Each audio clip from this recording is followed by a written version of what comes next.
Hello kids, welcome to your social science class with your teacher Aprajita.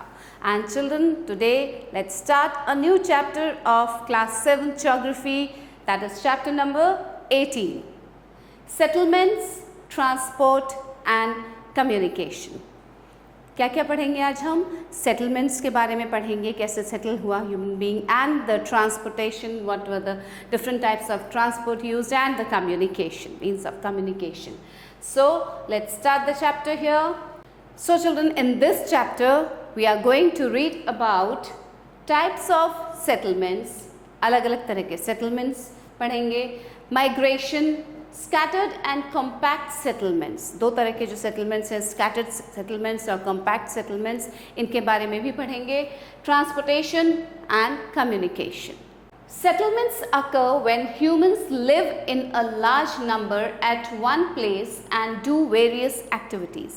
Settlements कब होते हैं? जब human beings एक बड़े नंबर में, बहुत सारे human beings एक जगह पे बहुत अलग अलग तरह की एक्टिविटीज़ करते हैं. That is known as settlement.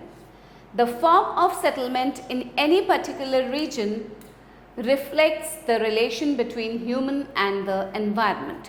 Human और environment का जो relation है, human being का और environment का जो relation है, वो reflect करता है किसी भी settlement पे.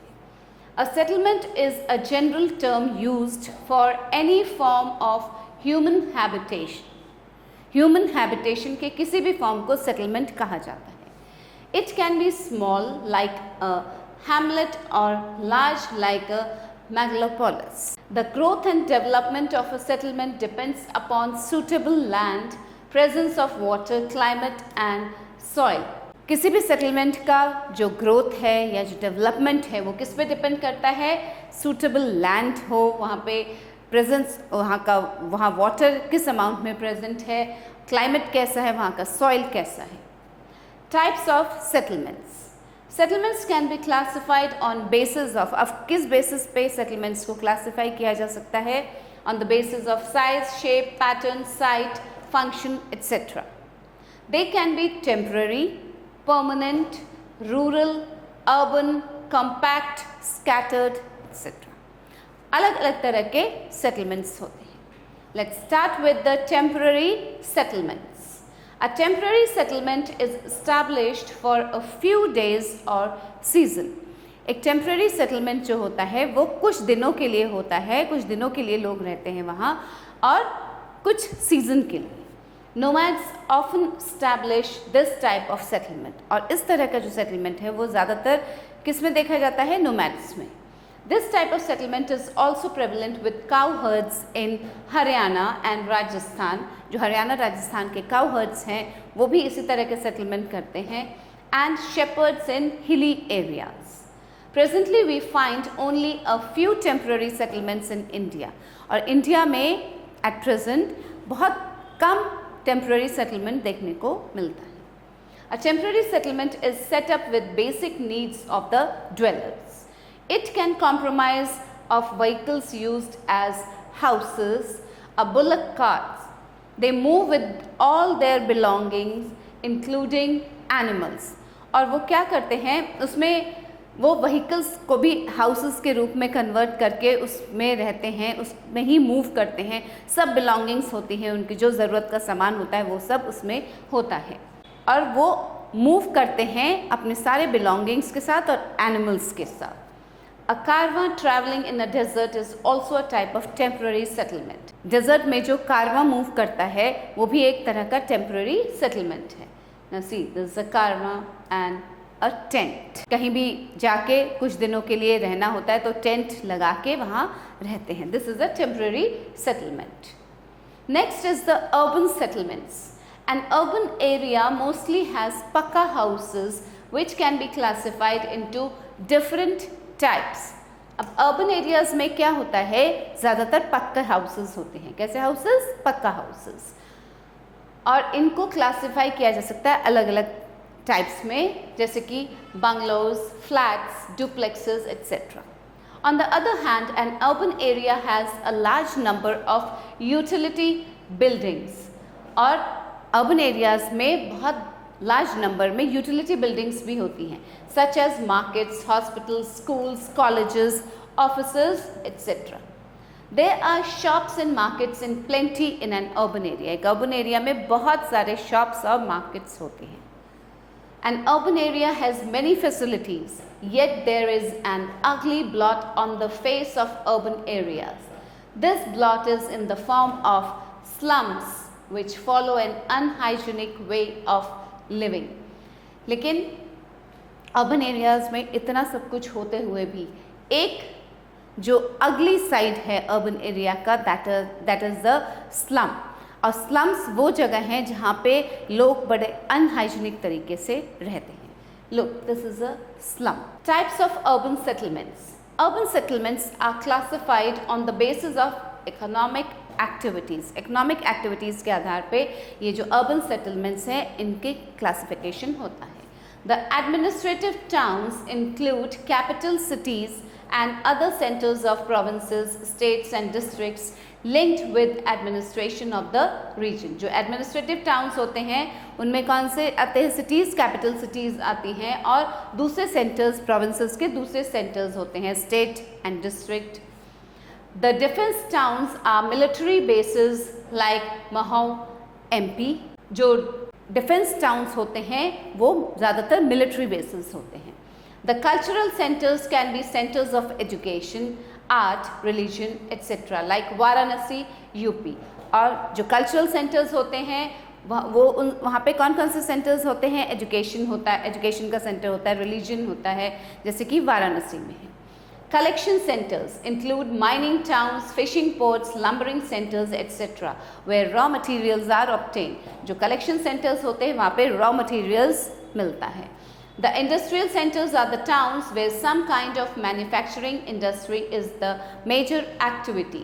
और जो industrial centers होते हैं वो towns होते हैं industrial centers जहाँ कुछ किसी kind of manufacturing industry होती है. The transfer and distribution centers are markets, towns and ports. They have well-developed transport facilities. Resorts are towns which cater to the recreational needs of the people and are centers of tourist attraction. जो resorts होते हैं वो होते हैं जहाँ पे जो cater करते हैं, जो लोगों को देते हैं recreational needs के लिए, उनको वो resorts देते हैं. and main center of attraction क्या होता है? वहाँ पे tourist place होता है, वो tourist attraction होता है. The residential towns have larger residential areas and small commercial areas. जो residential towns होते हैं वहाँ पे residential areas ज़्यादा होते हैं और commercial areas come. Next is the rural and urban occupations. The people in a rural area are chiefly engaged in primary occupation like farming, mining, hunting, fishing, etc. जो rural area में लोग रहते हैं villages में, वो main उनका primary occupation में वो एंगेज्ड होते हैं, जैसे कि फिशिंग है, माइनिंग है, hunting and farming. On the other hand the people in urban area are chiefly engaged in secondary and tertiary occupations. जो अर्बन एरियाज़ में लोग होते हैं वो सेकेंडरी या टर्शियरी ऑक्यूपेशन में ऑक्यूपाइड होते हैं. अब वो कौन कौन से हैं? Such as carpentry, manufacturing of different articles, etc. The tertiary occupations are those occupations which are related to services. जो भी occupation services से related होता है उसे कहा जाता है tertiary occupation, such as the occupations of shopkeepers, advocates, doctors, salesmen, transporters, writers, etc. respectively. Fine. Next comes the interrelationship between rural and urban settlements. Rural और urban settlements के बीच का interrelationship क्या है? Rural and urban settlements are like two sides of a same coin. एक ही सिक्के के दो पहलू हैं ये. While a rural area supplies food grains, fruits, vegetables and manpower to an urban area. अब rural areas urban area को कैसे help करते हैं? Rural area से food grains supply होता है, fruits, वेजिटेबल्स और मैन पावर अर्बन एरिया को सप्लाई किया जाता है. The latter supplies products and services to a rural area. और जो अर्बन एरिया है वो रूरल एरिया को क्या सप्लाई करते हैं? सर्विसेज, प्रोडक्ट्स सप्लाई करते हैं और सर्विसेज सप्लाई करते हैं. A rural person has to visit an urban area for a number of purposes such as education, treatment, transportation and other services. कि रूरल एरिया के जो लोग हैं उनको अर्बन एरिया में विजिट करना पड़ता है, किस लिए? एजुकेशन के लिए, ट्रीटमेंट के लिए, ट्रांसपोर्टेशन एंड दूसरे और भी सर्विसेज के लिए. Permanent settlement. A permanent settlement is established for life long. देखिए, परमानेंट नाम से ही समझ में आ रहा है कि परमानेंटली एक जगह पे कहीं सेटल हो जाना for life time. It looks after all basic and secondary needs of the residents. अब जो परमानेंट सेटलमेंट है यहाँ पे क्या होता है? बेसिक और सेकेंडरी नीड्स जो रेजिडेंट है वहाँ का, उसकी बेसिक और सेकेंडरी नीड्स का ध्यान रखा जाता है. A permanent settlement can have pucca houses, roads, schools, hospitals, etc., depending on the size and needs of the population. Rural settlements. The houses in a rural settlement are generally kacha interspersed with pakka house. अब जो rural areas में rural settlements होते हैं वहाँ पे ज़्यादातर कच्चा houses होते हैं. The few utility buildings available here are community centres, primary health centres, primary schools. यहाँ जो कुछ यूटिलिटी बिल्डिंग्स होते हैं वो ये हैं. A rural settlement generally lacks a market. एक रूरल सेटलमेंट में मार्केट नहीं मिलता है. It has kachcha roads and link roads which connect it to the main roads and highways. अब वहाँ रोड्स भी कच्चे होते हैं, कच्चा रोड होते हैं, एंड लिंक रोड्स भी होते हैं जो कि मेन हाईवे से या मेन रोड से कनेक्ट करते हैं. These roads are not all weather roads. There are few facilities of communication, transport, treatment, education, etc. और बहुत ही कम फैसिलिटी मिलती है कम्युनिकेशन के लिए, ट्रांसपोर्ट के लिए या ट्रीटमेंट, एजुकेशन, इन सब की बहुत कम फैसिलिटी है रूरल एरियाज़ में, रूरल सेटलमेंट्स में. See, this is a village, this is a pakka house, this is a village health center. ये है, this is the utility building, okay, of rural settlement. Now, fact to know, a town may be set up with a view to have a special feature such as pilgrimage, industry, culture, trade, administration, etc. Now comes the migration. What is migration? Migration from a rural area to an urban area is a grave problem in the present context. आजकल के context में जो migration है rural area से urban area में, ये एक बहुत बड़ा problem. There is scarcity of employment in rural areas. Rural areas में employment की कमी है. So villagers have to settle in urban area in search of jobs. अब villagers को क्या करना पड़ता है? रूरल एरिया से अर्बन एरियाज़ में शिफ्ट होना होता है जॉब की तलाश में. Many of them permanently migrate to towns. अब बहुत सारे लोग क्या करते हैं? रूरल एरिया से, विलेजेस से परमानेंटली माइग्रेट कर जाते हैं, शिफ्ट हो जाते हैं टाउन्स में. This puts pressure on the civic amenities in the urban areas as the population rises sharply. अब क्या होता है, ये जो माइग्रेशन होता है इससे सिविक एमिनिटीज़ जो हैं अर्बन एरियाज़ की, उस पर प्रेशर पड़ता है क्योंकि बहुत जल्द ही पॉपुलेशन अर्बन एरिया की बढ़ जाती है. Therefore, the government should pay attention to the problems of a rural area. इसलिए गवर्नमेंट को ध्यान देना चाहिए रूरल एरियाज़ में जो भी प्रॉब्लम्स हैं उसको गवर्नमेंट को उनकी तरफ ध्यान देना चाहिए. It should create the services of education and treatment as well as opportunities for employment. Government को रूरल एरियाज़ में ये जो सर्विसेज हैं, एजुकेशन की सर्विस जो है या ट्रीटमेंट और जॉब अपॉर्चुनिटीज़, ये सब प्रोवाइड करवानी चाहिए रूरल एरियाज़ में, जिससे कि लोग अर्बन एरियाज़ में माइग्रेट ना करें. It should encourage industrialists to open their industries in rural areas so that the rural people don't have to migrate to towns in search of jobs. जैसा कि अभी आपको बताया मैंने यही कि इंडस्ट्रियलिस्ट को भी एनकरेज करना चाहिए कि वो अपनी इंडस्ट्री को रूरल एरियाज़ में खोलें, जिससे कि रूरल एरियाज़ के जो लोग हैं उनको जॉब अपॉर्चुनिटी मिल सके और वो उनको जॉब की तलाश में अर्बन एरियाज़ में माइग्रेट न करना पड़े. Scattered and compact settlements. क्या होता है ये? Depending upon the physical features and importance of a place in terms of agriculture, industry or trade, a settlement can be scattered or compact.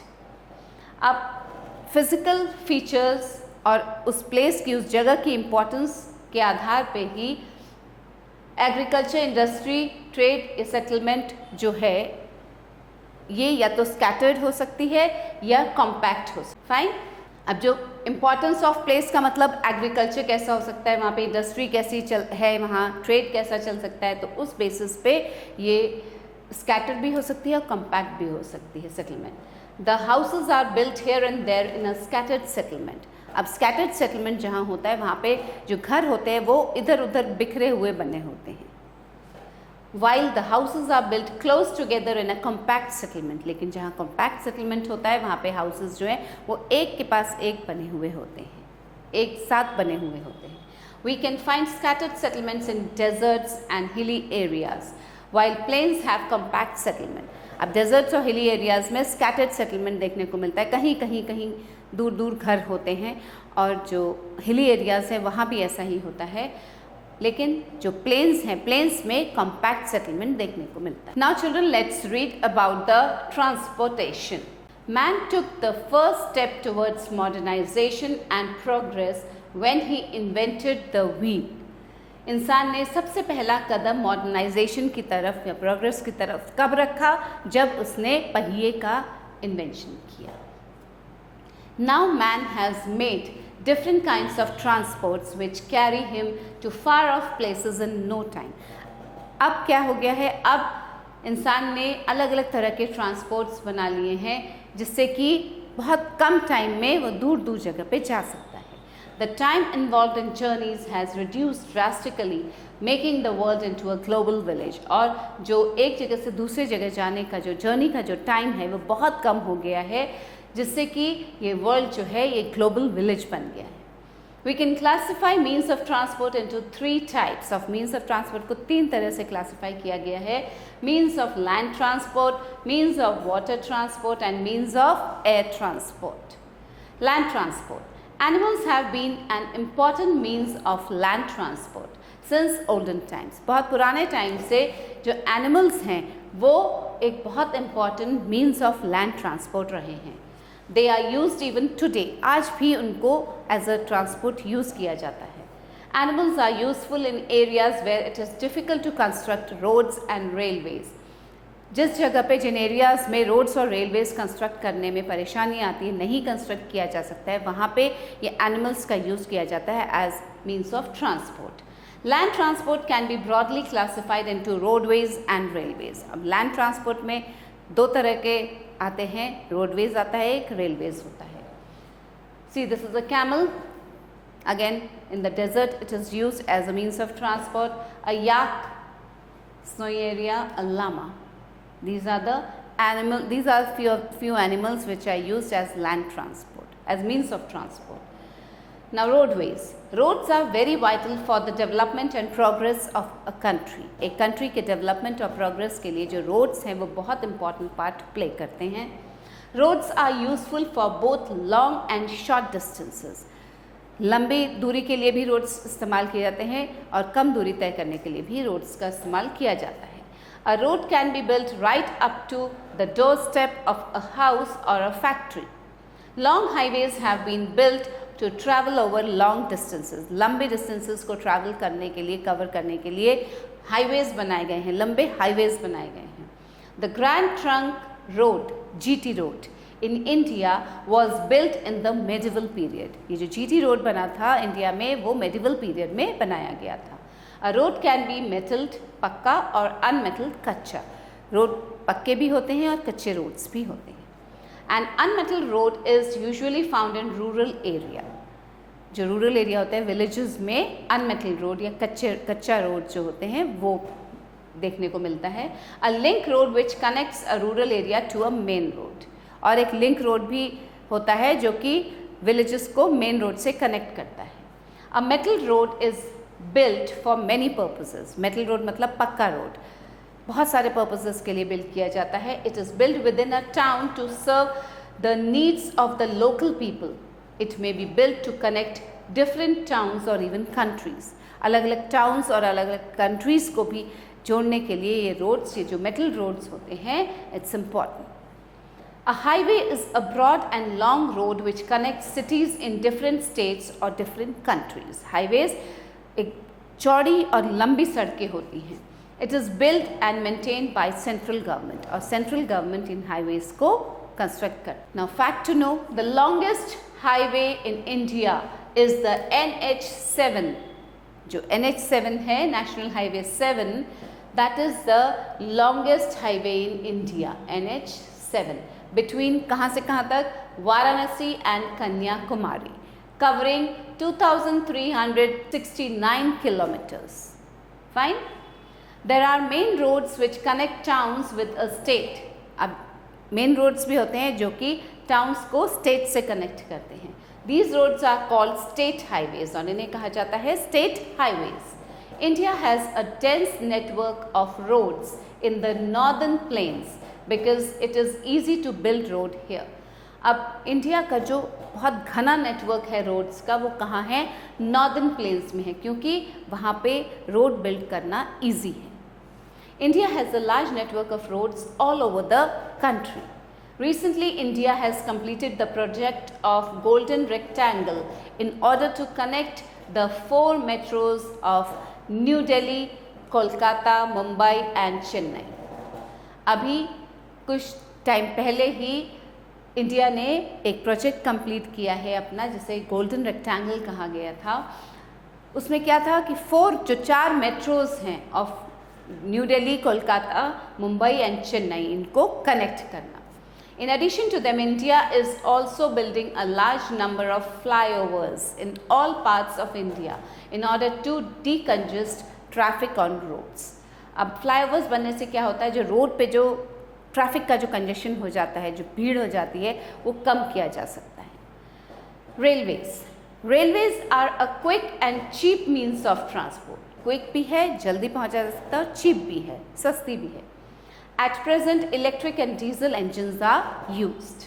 Trains can be passenger trains or goods train. दो तरह की trains होती है, passenger train भी होती है, goods train भी होती है. A passenger train chiefly carries passengers, while a goods train carries goods.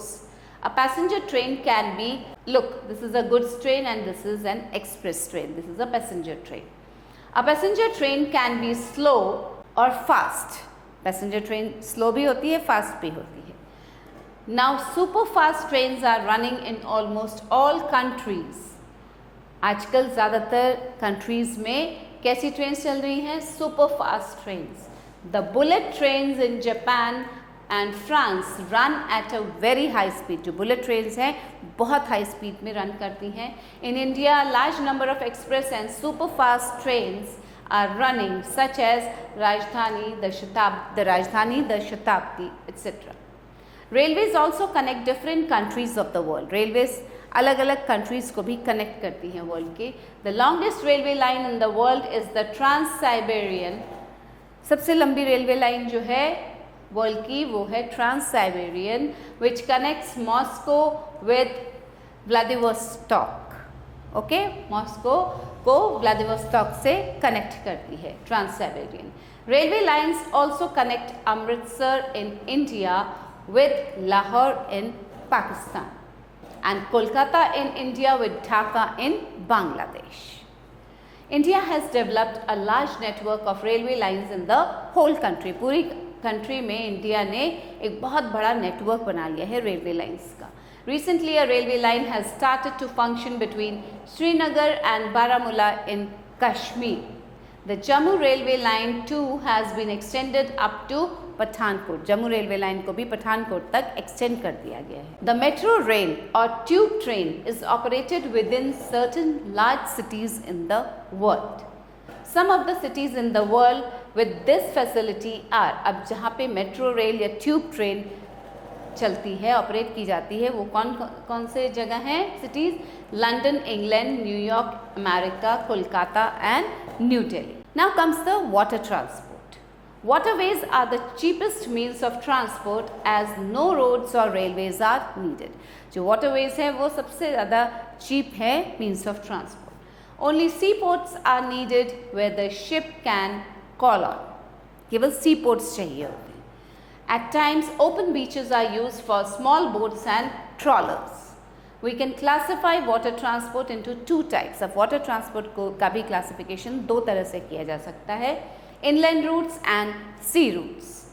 What are inland routes? Inland routes or waterways include those rivers and canals which are navigable. In addition, the coastal areas within a country also form a part of inland routes. और इसके साथ ही जो coastal areas होते हैं किसी country के, वो भी इनलैंड रूट्स फॉर्म करते हैं.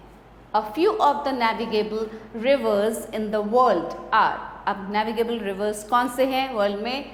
The Rhine in Germany, the Nile in Africa, Amazon in South America, Ganga and Brahmaputra in India, and Irrawaddy in Myanmar. Generally, small ships, boats, mechanized boats, trawlers, etc. are used for inland waterways. और inland waterways के लिए ये सब चीज़ें use की जाती है. छोटी ships या boats जो होती हैं या mechanized boats या trawlers जो होते हैं वो यूज़ किए जाते हैं inland waterways. Now the sea routes. Sea routes are an important means of international trade. International trade के लिए जो sea routes हैं वो बहुत important means हैं. Sea routes are chiefly used to transport heavy cargo and oil from one country to another. अब sea routes क्यों use किए जाते हैं? Mainly ये यूज़ किए जाते हैं ट्रांसपोर्ट करने के लिए heavy cargo या ऑयल एक कंट्री से दूसरी country. Some landlocked countries use sea routes through other countries. For example, Nepal and Bhutan use Indian coastline. अब दूसरी कंट्रीज़, कुछ कंट्रीज़ ऐसी भी हैं जो कि दूसरी कंट्रीज़ का सी रूट यूज़ करती है. जैसे नेपाल एंड भूटान किसका यूज़ करते हैं? इंडियन कोस्टलाइन यूज़ करते हैं for sea trade with other countries. The Atlantic Ocean is the busiest ocean. Atlantic Ocean is the busiest ocean in terms of sea routes. The Indian Ocean and Pacific Ocean are also used for trade. Canals have played a role in international trade a great deal because they have shortened the sea routes between different countries. अब ये जो canals हैं इन्होंने sea routes को, अलग अलग countries के sea routes को शॉर्टन कर दिया है, छोटा कर दिया है. Suez canal. The Suez canal is a 160 kilometre long canal which was dug between the Red Sea and the Mediterranean Sea. Red Sea और मेडिटेरेनियन सी के बीच में ये स्वेज कैनाल बनाया गया था जो कि 160 किलोमीटर लंबा है. It was open for water transport इन 1869 और 1869 में इसको ओपन किया गया था वाटर ट्रांसपोर्ट के लिए. It connects the Indian Ocean with the Atlantic Ocean and provides a shortcut route through Africa and Asia. ये एक शॉर्टकट रूट प्रोवाइड करता है through Africa and Asia. Next is the Panama Canal. The Panama Canal is a 40 kilometre long canal which runs between North America and South America. North America और South America के बीच है ये Panama canal. It connects, अब किसको connect करता है? Pacific Ocean with the Atlantic Ocean. Next is the air transport. Now see, this is a ship, okay, and this is the Suez Canal. Fine. Air transport. Air transport is the fastest means of transport. सबसे fast means of transport कौन सा है? Air transport. It is very expensive due to a high cost of fuel. इसका fuel cost जो है वो बहुत high है, इसलिए ये बहुत एक्सपेंसिव भी है. Air transport is chiefly used for passengers and light goods. It can be divided into two types. अब एयर ट्रांसपोर्ट को भी दो तरह से डिवाइड किया जा सकता है, domestic and international. The domestic air transport operates with in a country. Country के अंदर ही ऑपरेट करता है domestic air transport. In India, all important cities are connected by air routes. India में जितने भी important cities हैं वो air route से connected हैं. The countries in Europe, North America and South America have a dense network of domestic air transport. इन सब जगहों पे जो air transport है वो उसका network जो है वो बहुत dense है, बहुत घना है. The international air transport is used to connect different countries. और जो international air transport है वो अलग अलग countries को connect करता है. All important countries are connected with one another by air transport. The international air transport has developed well in almost all countries of the world, but its density is far less in Africa. Africa में इसकी density बहुत कम है air transport. Now comes the communication. What is communication? Communication is a means of conveying feelings and thoughts among people. क्या है ये communication? Communication का मतलब होता है कि एक दूसरे की feelings और thoughts को आपस में exchange करना. The postal department has played a very vital role in this. Communication के लिए जो postal department है उसने बहुत important role play किया है.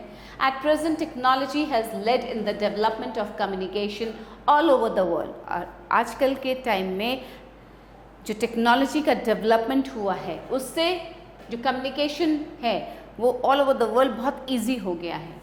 Because it has become possible to communicate with other people instantly using telephone, fax, internet, etc. और आजकल क्या possible हो गया है कि किसी भी country, किसी भी part of world में कहीं भी कोई भी बैठा हुआ है उससे आप तुरंत instantly बात कर सकते हैं फ़ोन से या fax से internet. It is possible to connect with other people with a click of mouse or dialing of a number, however distant a person may be located. कितना ही दूर क्यों ना बैठा हो कोई, एक क्लिक ऑफ माउस से या एक क्लिक ऑफ बटन से हम किसी से भी इंटरैक्ट कर सकते हैं. Communication can be private or mass. Now what is private communication? Private communication is held between two individuals. The means used for this purpose are numerous, such as letter, telephone, fax, email, etc. Private communication दो individuals के बीच में होता है और इसके लिए जो चीज़ use की जाती है फॉर प्राइवेट कम्युनिकेशन वो है लेटर, टेलीफोन, फैक्स या email. Now see these are the different means of communication: telephone, email, newspaper, radio, television. So this telephone and email, this is used for private communication. ये private communication के लिए use होता है. अब आता है mass communication. Mass communication और mass media has assumed a significant role in the present times. Newspaper, periodicals, radio, television, cinema, etc. are important means of mass communication. जो मास कम्युनिकेशन है या मास मीडिया जिसे कहते हैं वो एक significant role play करता है आजकल के टाइम्स में. Now see, newspaper, radio, television, these are used for mass communication. So children, we read this chapter. हमने अभी पढ़ा इस chapter को और हमने इस chapter में क्या क्या पढ़ा. Let's go through it with this important facts. A temporary settlement is meant for a limited period while a permanent settlement is meant for lifelong. Temporary settlement एक limited period के लिए होता है, permanent settlement lifelong होता है. A rural area lacks in many facilities while an urban area is equipped with different types of facilities. Means of a scattered settlement is distinct from an urban settlement by the density of population. The means of transport are classified as land transport, water transport and air transport. The two types of land transport are roadways and railways. The means of communication can be private or mass. Now let's do the exercise, children. Objective type questions. Take the right option. A pakka house is part of a dash settlement. Temporary, permanent, none of these. कौन से settlement में पक्का house होते हैं? It's in permanent settlement. Fine. Let's move ahead. The government should pay attention to the problems of a dash area. Government को कौन से area के प्रॉब्लम्स पे ध्यान देना चाहिए? Urban, rural, both of these. So the government should pay attention to the problems of the rural area. The other name for metro rail is dash train. Bullet, tube, none of these. The other name is tube train. In Kashmir Valley, a railway line functions between Dash and Baramulla. Jammu, Srinagar, both of these. It works between Srinagar and Baramulla. Dash is a means of mass communication. Telephone, newspaper, fax, newspaper. Now match the following. Habitation. What do you mean by habitation? A settlement set up by early man. That is known as habitation. Slum. A squalid, dirty, overcrowded street or part of a city. That is known as slum. So match this. Migration. The act of moving from one place to another for settling there is known as migration. Transport. A system of carrying people and goods. Highway. A main road connecting large towns. And communication, the method or process of sending information. Now fill in the blanks. A dash is a type of temporary settlement in the desert. क्या है? Temporary settlement desert का कारवां. Fine. Dash occupations are chiefly practiced in rural areas. Primary occupations are chiefly practiced in rural areas. The problem of dash puts pressure on civic amenities in cities. The problem of migration. Okay? The invention of the dash has helped in the development of transport. किस चीज़ का invention ने help किया है transport के development में? The invention of wheel. A dash is maintained by the central government. Highway is maintained by the central government. Dash are the cheapest means of transport. Railways are the cheapest means of transport. Okay, children? Understood? I hope you have understood the chapter also, and here we have completed our chapter. So stay tuned for the new video. Let's meet again with a new chapter, something more interesting. Till then, keep learning and stay happy and blessed. Bye.